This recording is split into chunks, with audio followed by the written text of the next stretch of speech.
And welcome to the Huddle, KGUT9's sports streaming weekly talk show. I'm Jason Barr, joined by Pat Paris. As always, Pat, good afternoon. How are you today? Pretty good, Jason. A lot going on today. Yeah, that's just how we like it. We'll start, Pat, with the news of the day, certainly so far, and that would be the Cardinals and the hiring of their new head coach. He's Jonathan Gannon. He's the Eagles' defensive coordinator. You got to think this was maybe in the works before Super Bowl, and that's why it kind of took a little while. And certainly there was some talks and some interest with Sean Payton, but they go with Jonathan Gannon. And Pat, my first thought is this. This is the traditional hire when you take a coordinator off the Super Bowl team, as opposed to maybe what they did last time with Cliff Kingsbury, who really didn't go that direction for that type of hire. Yeah, you kind of, you take a chance with the Cliff Kingsbury. It didn't work out the way you wanted, so maybe you that makes you retreat a little bit and go back to a more slow, methodical process of getting the hire you want. And you might say that Michael Bidwill didn't get the guys maybe that he wanted, or a lot of people thought they wanted early on.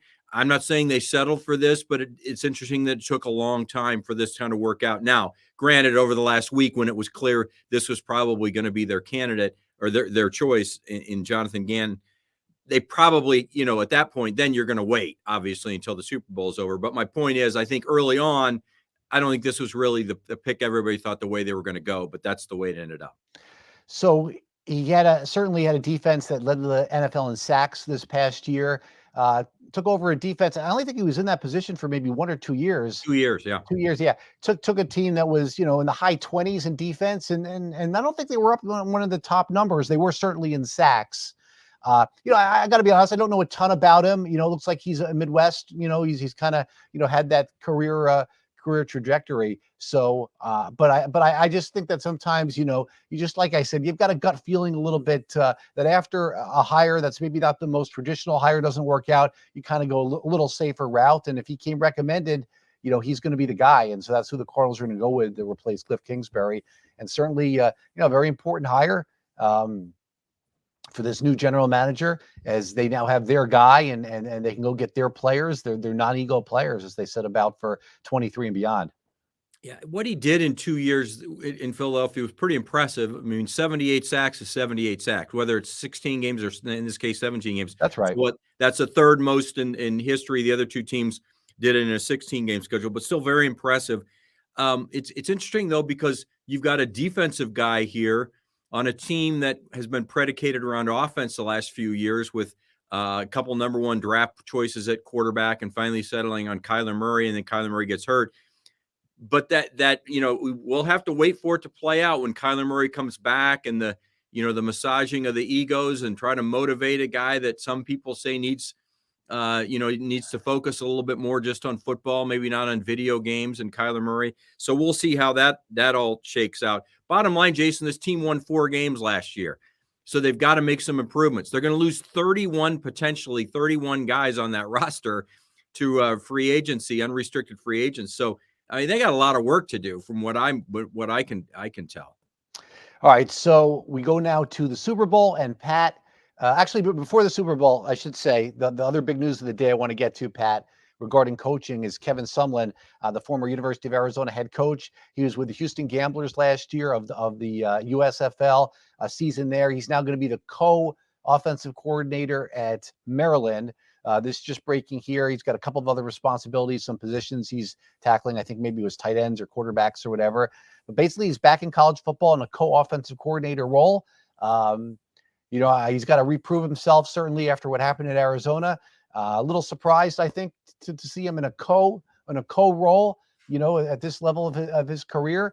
But I think he probably wanted to get back into a Power 5 situation, and Kevin Sumlin's going to be at Maryland this coming year. Yeah, and I think he did what he could to kind of get his foot back in the door with the Houston Gamblers, and whatever that was just a way to kind of reintroduce himself. This is an opportunity now for him to completely rehabilitate his resume, the way his image, the way people look at him.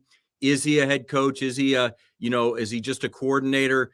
We're going to find out. The real issue was just the way things went so sour so badly here. And I know the score, and you're going to say it, so I'll say it for you: 70-7. And that's something that hangs over you, and people are going to wonder what happened. I think it's interesting, Jason. It's just a co-offensive That's what coordinator. I mean. That means he doesn't even really have the responsibilities of coordinator. I think they're Who's just calling the plays? yeah. I got Well, I to look think it they're up. just And giving him a title so he can start to rehabilitate his reputation. yeah, yeah, a little odd. We have to see who he's with and who's calling the plays and a whole bunch of other stuff like that. But he's got an image and a reputation to repair as well. There was things talked about him and how prepared he was and what he was doing during the week and all types of things. So Kevin Sumlin on to Maryland.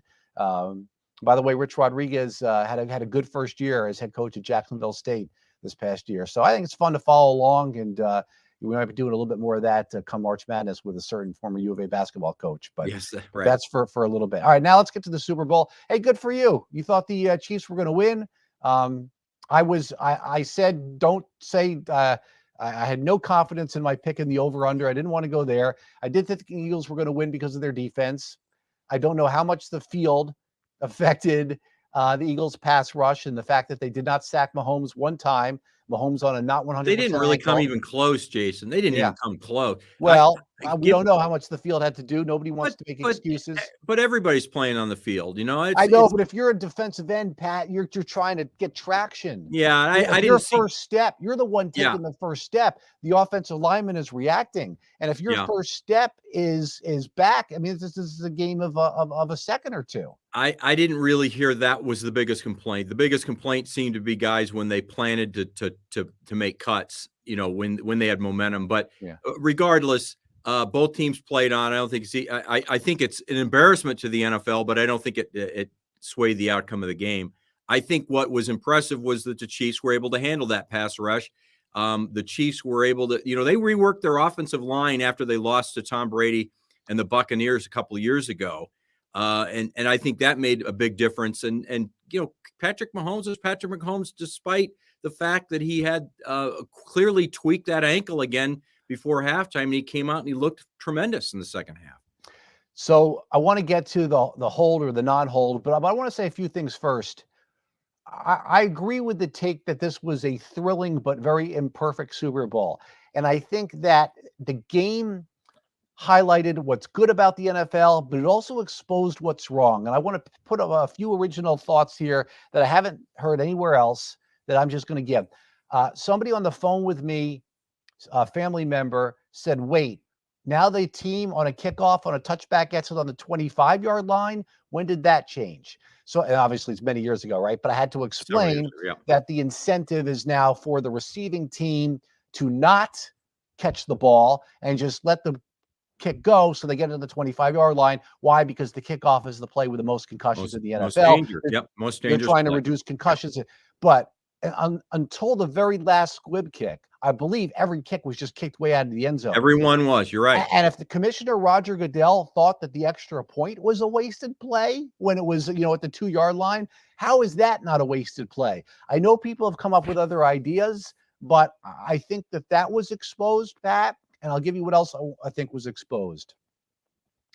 What's a catch and what's not a catch? And then should an official's call end the game and decide the game? I think those things were shown a little bit. And I think the competition committee's got to look at that in the offseason. Well, I don't know where to start. I've said Jason, we had this conversation midway through the NFL season. I don't think the product was very good. I think the problem is the product in the NFL isn't as good as it was. And we kind of, by the time we get to the Super Bowl, we kind of forget that it was really not very good looking football throughout much of the season. And you start thinking, okay, they got better towards the end of the year. Maybe they did, or maybe we just got used to sloppy football, and we got used to football teams that I don't think are nearly as good as they were, say, 10 years ago. I just don't think the football is as good. That's my opinion. Others have shared it as well. So you get to a Super Bowl, and you get these teams, and they play a very competitive game. I said at halftime, you can ask anybody who was at the party that I was at that happened to have all Philadelphia people that had transplanted to Tucson. And I said, be careful, because the halftime show is too long. It's always now become a game of two halves. And if the if the Chiefs come out here in the second half and establish the momentum that the Eagles had established in the first half, then this game is going to flip. I'm not Nostradamus. I'm not just, you have that sense. Each half is a completely different game. Unlike the regular season, when halftime, Jason, they barely get off the field and not back 12 out minutes. kickers to 12 warm minutes up. versus 29. Yeah. Yep. So 12, yep. it really is. You've got to take it like it's two separate games, and you got to get re-psyched up and ready to go. And, people wonder why you defer.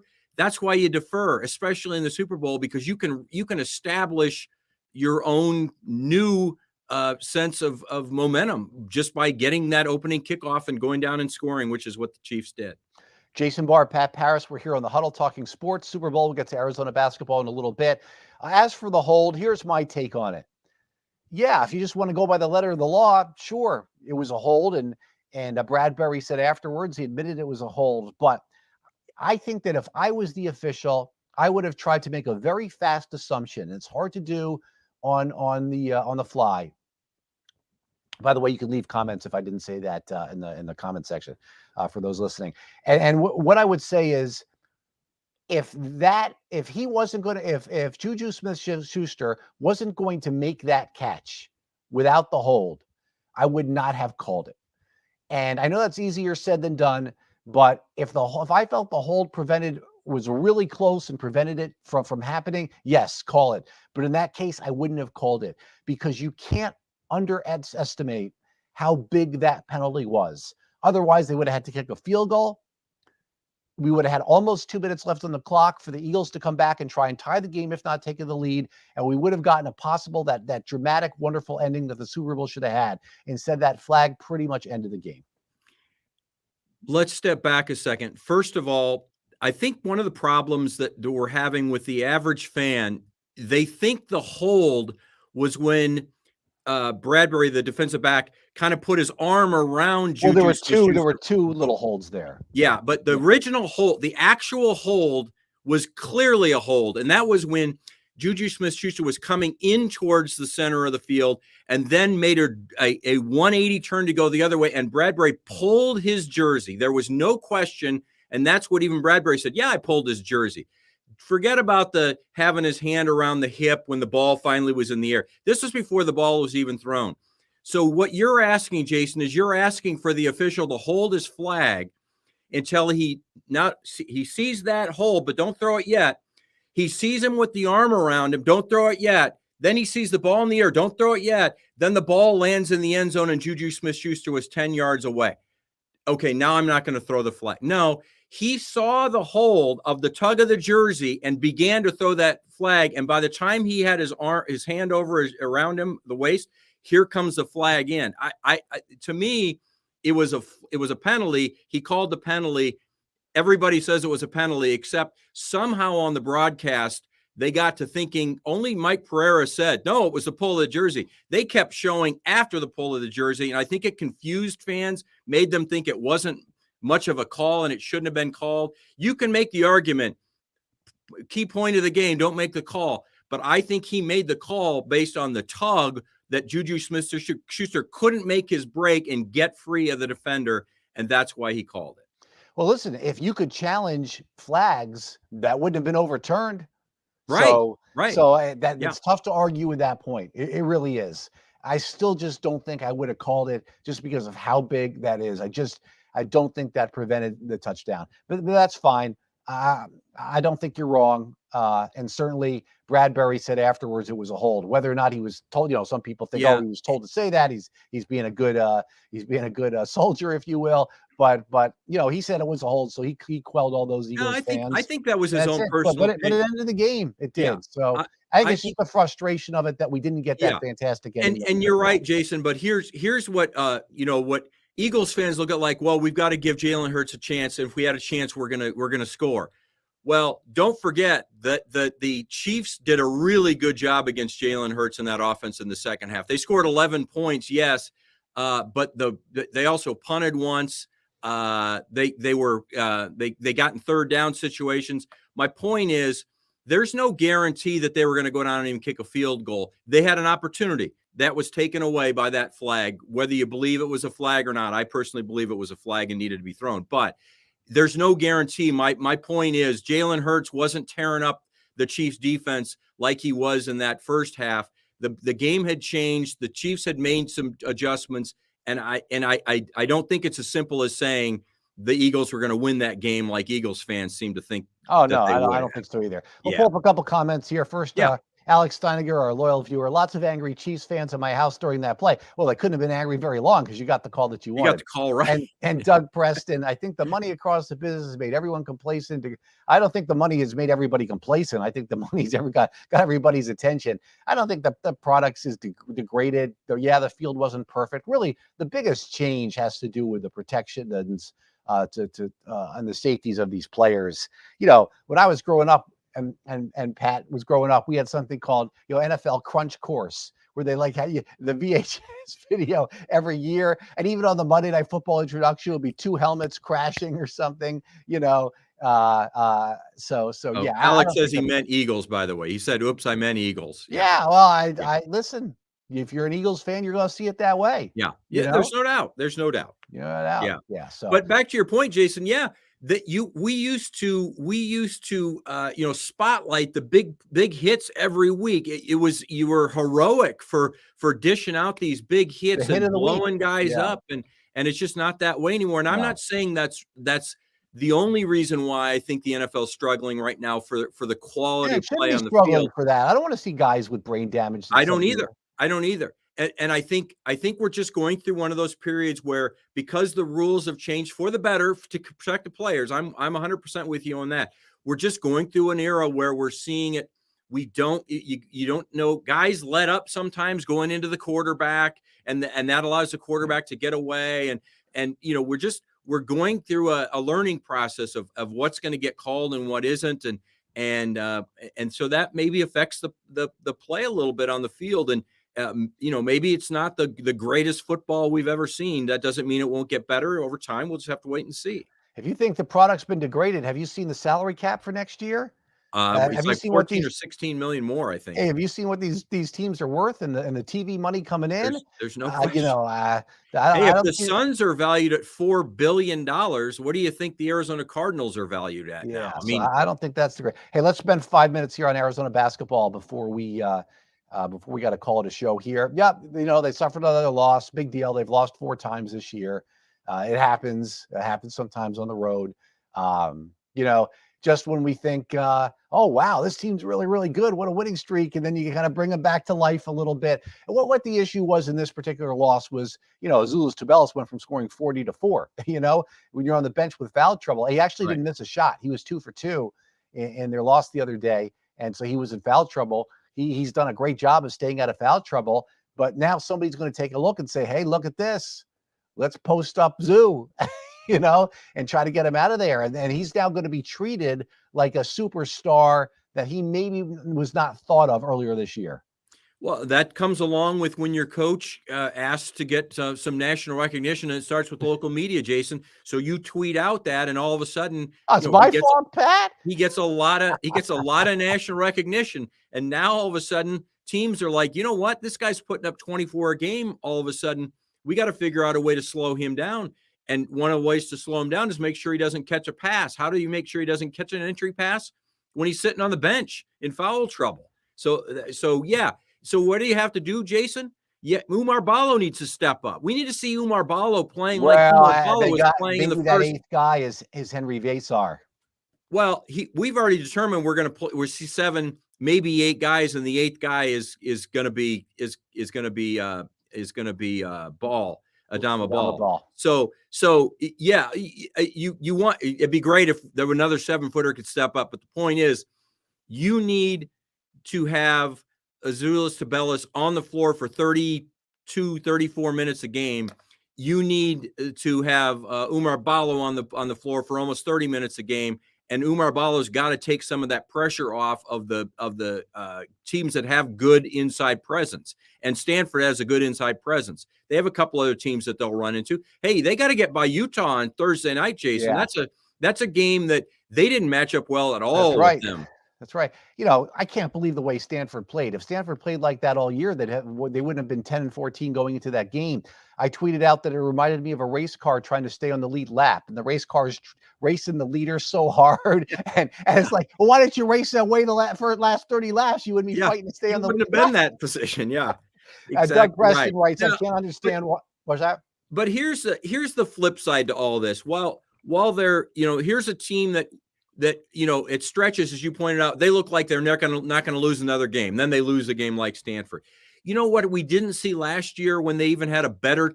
I think we can all agree they had more talent last year. They had 3 guys that went to the NBA, and one of them starring right now in Ben Mathurin. So what we didn't see last year was the adversity that we've seen that comes with some of these losses to teams that maybe you didn't expect to lose to. Although we talked last week that we were a little worried about Stanford, but Good. the Let the point, adversity come now as opposed to after I that's lose to it. Houston. What did they have last year, Jason? They ran right through the last part of that Pac-12 regular season. They ran through the Pac-12 tournament. They get to the NCAA tournament. They win their first 2 games, and then they run into Houston, and they just looked like they had no plan to how to step the game up when they were getting hit in the mouth. They didn't hit back, and so now they face this adversity. You just lost a game to Stanford. You got Utah coming in Thursday night. You better figure out a way to get back to the way you were playing before you played Stanford. And I fully expect that they will. I just look at this as motivation and a way to learn to be a better team and not just keep relying only on Azuolas Tubelis to score, 40 points when you really need him to. All right, Doug Preston, I don't want to ignore your comment here. I can't understand why Zeus, he means Zoo. Zeus was Caleb Tarzuski, a player who played a decade ago for Arizona. I can't understand why Zoo wouldn't play the second half. Please teach me. Well, he had 4 fouls. I think they put him in when he had 4 fouls. Yeah, I they can't had to remember. eventually. I was putting the news together, so I can't remember exactly what point he came in or out of the game, but I'm sure he was put back in the game with 4 fouls at the Well, at the end. didn't he get 2 fouls? He got 2 fouls so fast that coaches don't like to put those players in the game in a first half with 2 fouls. Right. Sometimes if you get a foul in the first 2 minutes, 3 minutes, they'll pull you out then. Yeah. Because they don't even want you to get the second foul till at least, midway through the first half. And forget about ever getting a chance to get a third foul in the first half. They always pull you out before that happens. It's senior day Sunday for Arizona women's basketball. Shout out to Kate Reese, 5th-year senior, done wonders for the program. Had a big 33-point night the other night, and I hope I'm looking forward to the reception that she's going to get at McKell Center on Sunday. She should get one pretty big. Yeah, and I'll echo that. She deserves to get a standing ovation for quite some time, and you hope that they can figure out a way to just incrementally get a little bit better in these last couple of weeks, Jason, because they're I don't get a read whether or not they even have a chance to. Last year they snuck in with a home bid in the NCAA tournament. I don't get a sense right now one way or the other. Can they sneak in again? Maybe, but they really need to kind of improve their resume here at the end and not have one of those losses that comes against teams they shouldn't lose to. No, they've got an opportunity this week here with the mountain schools, and you want to get into the top 16 here, so that you can host. They're ranked 18th right now, I think, but I don't know what their net ranking's a little lower than that, I think. Yeah. And you don't want to get hosted and get blown out like they did against was it North Carolina last year, who came in and blew them out? The second game, yeah. So yeah. When they struggled in that first game, they barely won the first game too. They struggled, and then look, you live in the moment, but for those of you who follow Arizona women's basketball, the team 2 years from now, barring injuries and transfers, and I realize it's hard to look that far ahead, but oh my goodness, they have 3 incredible players coming in next year. Obviously, they're going to be freshmen next year. Give them a year, and then take the 2 players who are freshmen this year, Paris and Kaylin, and there's a lot of good times ahead for Arizona basketball, and they just need to build the team more from the great freshmen and then add the transfers. And last couple of years, it's kind of been the other way around, just because Adia Barnes couldn't recruit the way she can now back 6 or 7 years ago. Sure. So that's just my thought on that. So I just wanted to mention that it was senior day. All right, Pat, any final thoughts here before we wrap this up? No, just great talk about football, and looking forward to Arizona, both men's and women's, and get back on the winning track. And Jason, we're not that far away. March Madness starts in 1 month. Yeah. So we're not that far away. Yes. Yep. 4 weeks away. All right. All right. Terrific. All right. This has been the Huddle for Tuesday, Valentine's Day, February 14th, 23. For Pat Barris, I'm Jason Barr. Thanks everybody for watching on the Huddle live and recorded on all the platforms. We appreciate it. And we'll see you right back here at the same time next week.